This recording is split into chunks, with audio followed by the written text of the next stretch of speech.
I want you to actually put yourself in Medina right now. Let's say Abu Bakr, you live there. Abu Bakr is the Khalifa. He leads the Salah. He leads the prayer. He said every day after Fajr, Abu Bakr radiallahu anhu would go in an opposite direction of his house, and he would go deep into the desert. I was very curious. Right? What does he do out there? So Umar radiallahu anhu said, I'd watch him every single day. Go to Salat al-Fajr, and then Abu Bakr does not return home. He just walks far away into the desert. So he said, every day I'd wonder, ila ayna yakhruj? Where does he go? Where does he go? Where does he go? He said, one day I said to myself, la atba'anna. That's it. I'm going to go follow him and find out what he's doing. I just can't get over this curiosity of mine. So Umar radiallahu anhu said, I kept the pace from him to where he was at the end of my eyesight, meaning I walked just as far away to where I could still see him. And then he said, I saw him go into this beat up old house.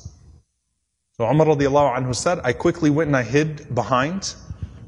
And he said, he spent a long time in there. It wasn't like a short amount of time. He spent a long time until after the sun was up, meaning it was getting hot. This is after Fajr, this is way past Duha, way past sunrise. And it got hot, and then Abu Bakr radiallahu anhu left the home, and he made his way back to Medina. He said, this is way out of the city of Medina now. This isn't even the city of Medina right now. Way out of the city of Medina. So Umar radiallahu anhu said, I waited until I could no longer see him, meaning he made his way back to Medina. And Umar radiallahu anhu said, I knocked on the door. Okay? And he said, this woman opened the door. She was elderly, she was frail, she was blind, and there were a bunch of little kids running around. Okay? So I said to her, Assalamu alayki, ma sha'nukum ya amatullah. I said, peace be unto you. What is your situation, O servant of Allah?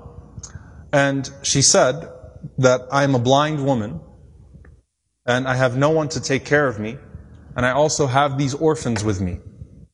You know, and the implication, Allahu Alam, her kids died, left behind, these are her grandchildren, or these were orphans. Somehow, it's her, and it's some orphan children.